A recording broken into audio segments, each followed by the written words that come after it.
Pada hari pembukaan sekolah, negara membagikan hak pemilihan awal berdasarkan prestasi. Ketua kelas peringkat pertama, tanpa ragu memilih rubah perak 9 ekor tingkat SSS. Sedangkan aku yang peringkat terakhir, hanya mendapatkan seekor beruang putih tingkat F.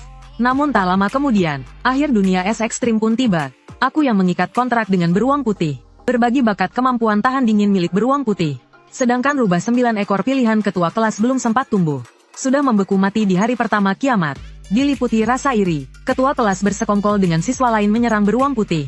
Dan merebus daging beruang hotpot di depanku sambil melahapnya. Aku dilanda duka dan amarah. Muntah darah lalu mati di tempat. Saat membuka mata aku kembali ke hari pembagian roh binatang. Aku kembali ke hari pemilihan roh binatang itu. Ketika aku bersiap seperti kehidupan sebelumnya. Untuk menggendong beruang putih, ketua kelas tiba-tiba berteriak, "Liu Ruyan, tunggu sebentar." Terlihat dia berlari ke arahku sambil membawa seekor anak rubah putih. Tanpa penjelasan langsung menyodorkan rubah putih ke pelukanku. Lalu mengangkat beruang putih yang sendirian di dalam kotak. "Liu Ruyan, rubah putih ini untukmu." Aku mau beruang putih. Seluruh kelas tercengang membelalakkan mata. Bahkan wali kelas pun mengernyit tidak puas. Perlu diketahui, rubah putih ini adalah di antara roh binatang yang dikirim kali ini. Yang memiliki garis keturunan paling murni. Konsentrasi darah manusia mencapai 80%. Jauh lebih kuat dibandingkan yang hanya 20%. Dan spesies rendah seperti beruang putih.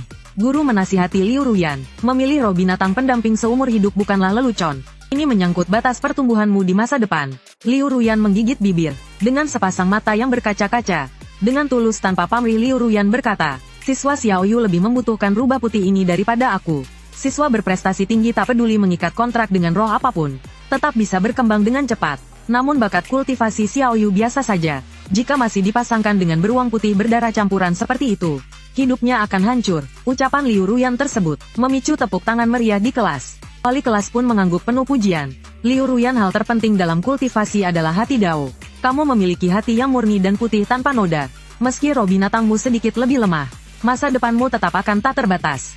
Lalu dia mengerutkan kening ke arahku. "Kenapa kamu masih bengong? Cepat ucapkan terima kasih pada Liu Ruyan." Aku berkedip-kedip, menyodorkan rubah putih ke depan. "Aku tidak perlu bertukar denganmu. Aku justru menyukai beruang putih itu." Pandangan Liu Ruyan tampak panik sesaat. Pelukannya pada beruang putih semakin erat. "Liu Ruyan Xiaoyu, kamu tidak perlu mengujiku. Aku sungguh tulus ingin bertukar denganmu. Aku tidak termakan sandiwara itu." Aku mendekatinya dengan marah. "Kembalikan beruang putih itu padaku." Belum sempat kata-kata selesai, tangan kananku tiba-tiba digigit sesuatu. Aku menunduk melihat, ternyata anak rubah putih menggigitku. Tetesan darah merah segar mengalir dari lukanya. Anak rubah putih menjulurkan lidahnya, menjilat kulitku dengan rasa geli dan kebas. Aku justru dipilih rubah putih untuk mengikat kontrak. Dan itu adalah kontrak darah hidup dan mati. Para siswa menatapku, mengeluarkan suara cemoohan. Para siswa berkata agar rubah putih dikembalikan pada Liu Ruyan, sambil menyuruhku segera mengikat kontrak dengan rubah putih. Setelah rubah putih mengikat kontrak denganku, ia terhuyung lalu memejamkan mata, dan tertidur lelap. Aku mendengarkan bisik-bisik di sekitarku. Wajahku menahan malu hingga memerah. Mereka tidak tahu bahwa aku benar-benar membenci yang ada di tanganku ini. Setelah dipaksa mengikat kontrak oleh rubah putih kecil, aku hanya bisa menahan tatapan sinis orang-orang, dan kembali ke tempat duduk dengan perasaan tertekan. Hanya aku yang tahu, rubah putih yang tampak sangat diminati ini, setengah bulan kemudian, akan berubah menjadi sebuah X. Bukan hanya aku yang tahu, Liu Ruyan juga tahu, sejak dia melepaskan rubah putih, dan mulai memperebutkan beruang putih denganku. Saat itu aku sudah tahu, dia sama sepertiku, juga telah terlahir kembali. Di kehidupan sebelumnya Liu Ruyan memilih rubah putih. Sedangkan aku hanya bisa mengikat kontrak dengan beruang putih yang tersisa. Tak disangka setengah bulan kemudian, akhir dunia es ekstrim pun tiba. Seluruh dunia terperangkap dalam suhu minus 50 derajat. Rubah putih berdarah bangsawan, dibandingkan roh binatang lain yang darahnya bercampur, membutuhkan waktu pertumbuhan yang lebih lama.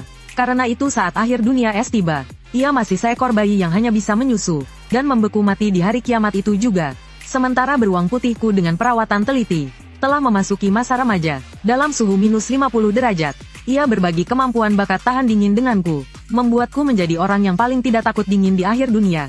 Liu Ruyan menjadi sangat gila. Beberapa kali menggoda beruang putih dan aku untuk membatalkan kontrak, agar menjadi roh binatang pendamping seumur hidupnya. Namun ditolak oleh beruang putih. Ditolak berkali-kali membuat Liu Ruyan murka karena malu. Dia mengatakan pada orang lain bahwa asal memakan daging beruang putih, mereka juga bisa memperoleh kemampuan menahan dingin. Maka dalam sebuah perjalanan mencari perbekalan, Liu Ruyan bersekongkol dengan orang lain membunuh aku dan beruang putih, lalu menjadikan kami bahan makanan mereka. Aku menatap beruang putih dengan cemas. Di kehidupan sebelumnya aku dan beruang putih sangat dekat. Tak disangka di kehidupan ini, justru Liu Ruyan merebut beruang putih dariku. Aku bisa tidak peduli kehilangan bakat tahan dingin. Aku hanya khawatir beruang putih di sisi Liu Ruyan. Apakah dia bisa makan kenyang dan tetap hangat? Namun kulihat beruang putih juga memutar bola matanya menatapku. Saat pandangan kami bertemu, beruang putih kecil yang ukurannya seperti mainan, tiba-tiba mengedipkan mata 2 kali padaku. 1 bukan 3, melainkan 2 kali. Hatiku langsung dipenuhi rasa gembira. 2 kali kedipan mata adalah kode rahasia antara aku dan beruang putih di kehidupan sebelumnya. Artinya menyuruhku agar tenang. Sekarang dia memberitahuku dengan cara ini, bahwa dia juga terlahir kembali. Memikirkan hal itu aku tak bisa menahan diri. Melirik Liu Ruyan dengan tatapan semoga beruntung. Beruang putih bukan berarti karena terlihat jujur dan polos. Sifatnya pasti tenang dan lembut. Tatapanku berkomunikasi dengan beruang putih dengan cemas. Tiba-tiba disedot oleh sebuah mulut kecil yang hangat. Aku menunduk melihat, ternyata rubah putihku yang selain cantik tak berguna apa-apa. Telah terbangun, sebuah suara yang terdengar angkuh, dan masih kekanak-kanakan pun terdengar. Lin Wan manusia, aku menusuk anak rubah putih dengan tangan yang lain. Apa kamu yang barusan bicara? Anak rubah putih mendengus dengan angkuh, lalu bermalas-malasan membalikkan badan di pelukanku. Aku merasa tidak seharusnya memanggilnya rubah putih. Aku seharusnya memanggilnya yang mulia ratu. Namaku Lin Wan manusia, kalau kamu mau memanggilku ratu. Aku menusuk kepalanya. Dasar bocah kecil, siapa yang mengajarimu sebutan Chunipyu begitu? Di podium, wali kelas mulai menjelaskan cara menggambar formasi kontrak. Kebanyakan hewan kontrak terlahir angkuh. Biasanya manusialah yang lebih dulu mengajukan kontrak. Aku tertegun setelah mendengarnya, kalau tidak melihat dengan mata kepala sendiri. Siapa yang berani percaya? Aku malah dipaksa jatuh cinta oleh rubah putih yang mulia. Lin Wan, kenapa kamu mau mengikat kontrak denganku? Lin Wan berkata dengan jijik. Perempuan bernama Liu Ruyan itu bau sekali. Padahal Liu Ruyan adalah bunga sekolah. Entah berapa banyak pria di sekolah mengejarnya sambil bilang dia wangi. Suara Lin Wan yang tidak terima pun terdengar. Itu karena mata mereka buta. Tidak bisa mencium bau busuk jiwanya. Aku bercanda menggodanya. Kalau begitu bagaimana denganku? Rubah putih di pelukanku mengubur kepalanya ke dadaku. Nada bicaranya sedikit tidak wajar. Lumayanlah, manis sampai aku tiba-tiba mengerti. Kenapa Lin Wan memaksa mengikat kontrak denganku? Sepotong kue kecil hendak dilempar ke tumpukan kotoran. Siapa yang tidak takut? Saat sedang bosan, aku menggaruk-garuk telinga rubah putih. Sebentar meremas perut rubah putih. Lin Wan sampai matanya berkaca-kaca karena kesal. Menoleh pergi dan langsung tidak memedulikanku lagi. Saat itu di dalam kelas, Liu Ruyan lebih dulu menyelesaikan gambar formasi kontrak. Wajahnya menampakkan secercah kegembiraan, mengajukan kontrak pada beruang putih. Formasi kontrak menyelimuti beruang putih. Berputar dengan cepat, beruang putih di dalam formasi mengerahkan energi spiritualnya. Diam-diam mengubah 2 goresan pada formasi. Formasi dari kontrak setara biasa, tanpa suara berubah menjadi kontrak tuan dan hamba. Namun beruang putih adalah tuannya. Liu Ruyan adalah hambanya. Itu saat kami keluar untuk berlatih. Aku dan beruang putih pernah bersama, menemukan sebuah formasi di reruntuhan. Tak disangka, kini dipakai beruang putih untuk menjebak Liu Ruyan. Beruang putih yang berhasil berkontrak dengan Liu Ruyan menatapku dengan bangga. Aku diam-diam menyembunyikan tangan di bawah meja, memberinya acungan jempol. Jadi jangan menyinggung orang jujur. Tiba-tiba suara kesal meledak di telingaku. Lin Wan, kamu pria jahat. Aku ini jahat di mana? Aku mencubit pipinya yang lembut dengan santai. Lin Wan, kamu menyentuh ekorku. Lin Wan makin berkata makin merasa tersiksa. Aku menghela napas pelan tanpa terasa. Ini benar-benar putri kecil yang mudah cemburu. Semua siswa di kelas telah selesai berkontrak. Wali kelas membagikan 1 set bahan kultivasi untuk tiap orang. Menyisakan 1 camilan. Sisanya semua diberikan pada Lin Wan sebagai camilan. 19 camilan. Digigit Lin Wan sampai berbunyi krenyes seperti keripik. Bahkan belum sempat keluar kelas, camilanku sudah habis dikonsumsi. Para siswa menatapku dengan pandangan penuh keheranan. Siswa 1 Xiao Yu sudah gila. Perbekalan kultivasi untuk 1 minggu. Dia habiskan semuanya untuk rubah putih. Tadi dia benar-benar mendengarkan pelajaran tidak tahu bahwa siklus pertumbuhan roh binatang biasanya sangat lambat. Jadi saat memberi makan tidak boleh terburu-buru. Camilan yang dibagikan, bukankah terutama untuk kultivasi diri sendiri? Rubah putih berkontrak dengannya benar-benar sia-sia. Bahkan wali kelas pun mengerutkan kening. Wali kelas beberapa siswa harap perhatikan. Jumlah camilan yang dibagikan setiap bulan terbatas. Jika disia-siakan sekolah tidak akan memberi tambahan. Aku menurut dengan patuh. Guru, aku tahu sejujurnya, di kehidupan sebelumnya aku sangat royal pada beruang putih soal sumber daya kultivasi. Biasanya siswa lain membagi 4:1 dengan roh pendamping. Sedangkan aku selalu membagi rata dengan beruang putih. Menurutku karena kami adalah rekan, maka seharusnya 1 orang 1,5. Namun bahkan pada beruang putih sekalipun, aku tidak pernah sebaik ini pada rubah putih. Bukan hanya para siswa mengira aku gila. Aku sendiri juga merasa hampir gila. Karena aku tiba-tiba teringat, kontrak yang terikat antara rubah putih dan aku, adalah kontrak darah yang mirip kontrak setara. Jika manusia atau hewan mati, tidak akan memengaruhi pihak lainnya. Namun kontrak darah berbeda, kontrak darah hidup dan mati bersama.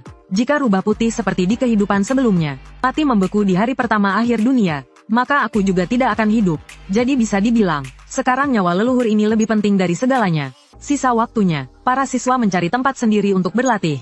Aku menggendong rubah putih berjalan keluar. Saat melewati Liu Ruyan, dia tiba-tiba menghalangiku dengan setengah badannya. Liu Ruyan berkata dengan suara yang hanya bisa ku dengar. Aku tahu kamu juga terlahir kembali. Di kehidupan ini giliranku berkontrak.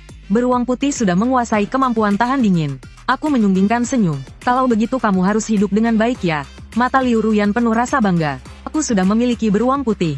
Tentu saja aku bisa hidup dengan baik.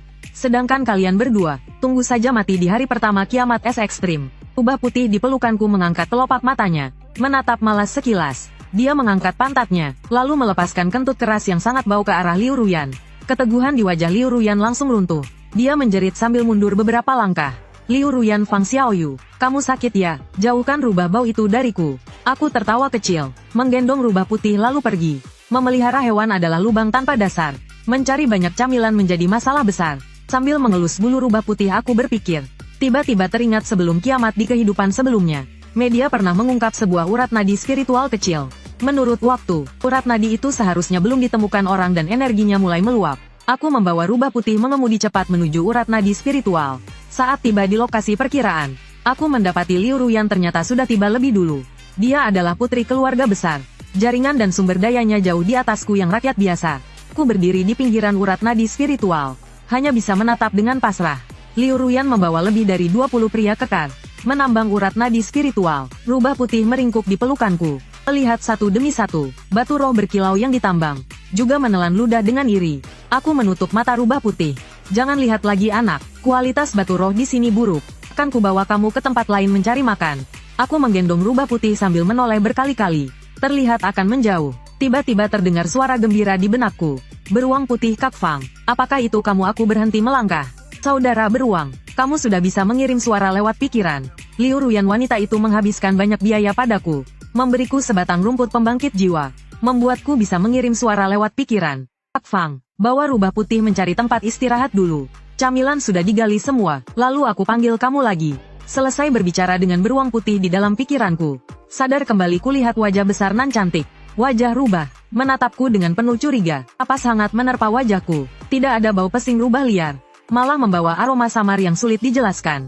Lin Wan, kamu sedang apa? Rubah putih menatapku dengan tidak senang. Lin Wan manusia, bocah kecil. Perhatikan pilihan kata. Rubah putih mengendus. Nadanya bahkan membawa sedikit rasa sedih. Lin Wan, aku memang tidak salah bicara. Di jiwamu ada bau jantan. Aku mengangkat alis. Hidung rubah kecil ini ternyata cukup peka. Rubah putih terus mengadu. Lin Wan, siapapun yang terikat kontrak darah dengan rubah putih kami. Dialah pasangan seumur hidup kami. Kamu tidak boleh berkencan dengan beruang putih itu. Wajahku sedikit memerah. Bocah kecil, kamu baru umur berapa? Tahu apa itu pasangan? Rubah putih menahan air mata yang hampir jatuh. Mengayunkan cakarnya memperagakan gaya renang katak di udara. Aku memajukan wajahku sedikit, dan membuat ekspresi wajah lucu padanya. Paruh kecil yang basah menyentuh pipiku. Sebelum aku sempat bereaksi, pelakunya sudah cepat-cepat menarik kembali kepalanya. Dia berbisik, Lin Wan, aku sudah menciummu. Berarti kamu adalah pasanganku. Bagian sini sudah kucium. Tidak boleh orang lain menciummu lagi. Aku terpaku di tempat. Sudut bibirku berkedut. Aku malah digoda seekor anak rubah putih. Urusan di sana serahkan pada beruang putih. Aku menggendong rubah putih kembali ke mobil. Tak lama kemudian aku mengantuk. Saat terbangun lagi, hari sudah gelap. Pegunungan liar di luar kota tidak memiliki satupun cahaya. Sekeliling dipenuhi kegelapan yang sunyi. Tepat saat itu, beruang putih juga mengirim pesan padaku. Kak Fang, cepat datang, mereka semua sudah pergi. Aku menjawab iya, menunduk. Aku melihat rubah putih menatapku dengan waspada dan kesal. Aku refleks merasa bersalah. Aku menjelaskan, kami berdua tidak membicarakan hal lain. Rubah putih memalingkan kepala. Rubah putih, jangan jelaskan. Aku tidak mau dengar hari ini. Aku tidak akan menghiraukanmu lagi. Di bawah tirai malam, aku menggendong rubah putih melangkah mendekati lokasi urat nadi spiritual. Benar seperti yang dikatakan beruang putih padaku. Di sekitar urat nadi spiritual sudah tidak ada orang. Hanya tersisa sebuah formasi untuk menyembunyikan urat nadi spiritual. Rubah putih melihat aku tiba di tempat urat nadi spiritual berada. Walau penasaran kenapa aku datang ke sini, Tapi karena tadi sudah bilang tidak akan menghiraukanku, sepenasaran apapun dia tetap mengatupkan mulut kecilnya. Aku berjalan mengitari formasi. Tak lama kemudian beruang putih membuka formasi itu, menjulurkan kepalanya ke arahku. Kak Fang beruang putih, cepat masuk ke pelukan. Rubah putih melihat beruang putih bersarang di pelukanku, langsung menyeringai memperlihatkan gigi, menunjukkan ekspresi mengancam dan garang ke arah beruang putih.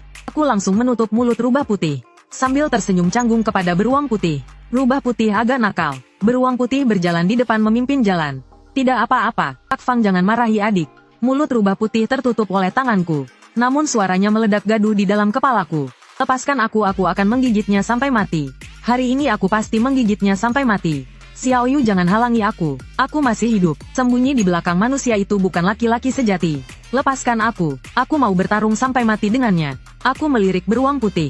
Aura tajam samar beriak di sekeliling tubuhnya. Aku langsung melepaskan tangan membiarkan rubah putih melompat ke tanah. Rubah putih yang jatuh ke tanah menoleh, menatapku dengan ekspresi tidak percaya, seolah tidak menyangka aku benar-benar melepaskannya. Dengan kecepatan kura-kura 0,008 meter per detik, dia maju ke arah beruang putih sambil menoleh setiap langkah. Akhirnya pada tolehan keempat, dia menatapku sekali lagi dengan ragu. Lin Wan, kamu tidak menahanku sama sekali. Aku melirik kekuatan spiritual di tubuh beruang putih. Beruang putih yang makan camilan sepanjang sore. Energi spiritualnya lebih dari 50 kali lipat rubah putih. Siapa yang akan mati di tangan siapa masih belum tentu. Aku tersenyum menyipit menatapnya. Tidak apa-apa, kalau kamu memukulnya sampai mati. Di hatiku nanti hanya tersisa kamu seorang. Cakar rubah putih mencakar tanah dengan bimbang. Kata-kataku membuatnya agak goyah. Namun dia kembali melirik tubuh beruang putih. Energi spiritual yang membuatnya merasa terancam. Akhirnya dia berjalan terlatih kembali ke kakiku. Lin Wan, sudahlah. Sikapmu mengakui kesalahan kali ini cukup baik. Aku memaafkan pertemuan diam-diam kalian kali ini. Lain kali tidak boleh lagi. Beruang putih membagi camilan Lin Mai menjadi 3 tumpukan. Menyisakan 1 tumpukan kecil untuk dirinya sendiri. 1 tumpukan kecil lagi dan 1 tumpukan super besar seperti bukit. Kak Fang beruang putih, aku cukup menyimpan yang ini saja. Rubah putih menatap tumpukan camilan super besar itu. Matanya memancarkan cahaya hijau. Beruang putih menunjuk tumpukan kecil sambil berkata, Kak Fang beruang putih, yang ini cukup untukmu gunakan berlatih. Lalu menunjuk tumpukan super besar sambil berkata, yang itu semuanya untuk adik perempuan. Lin Wan, wah, pria ini sepertinya benar-benar menyukaimu. Sepertinya dia tertarik padaku. Aku menjentik dahi rubah putih. Tokoh utama, apa kamu baru punya otak saat jatuh cinta? Semua hal kamu pikirkan soal cinta. Rubah putih masih tidak terima. Aku berkata pelan, tokoh utama, masih mau camilan atau tidak? Seketika langsung menurut. Aku menatap beruang putih dengan khawatir. Tokoh utama, aku sudah mengosongkan tempat ini.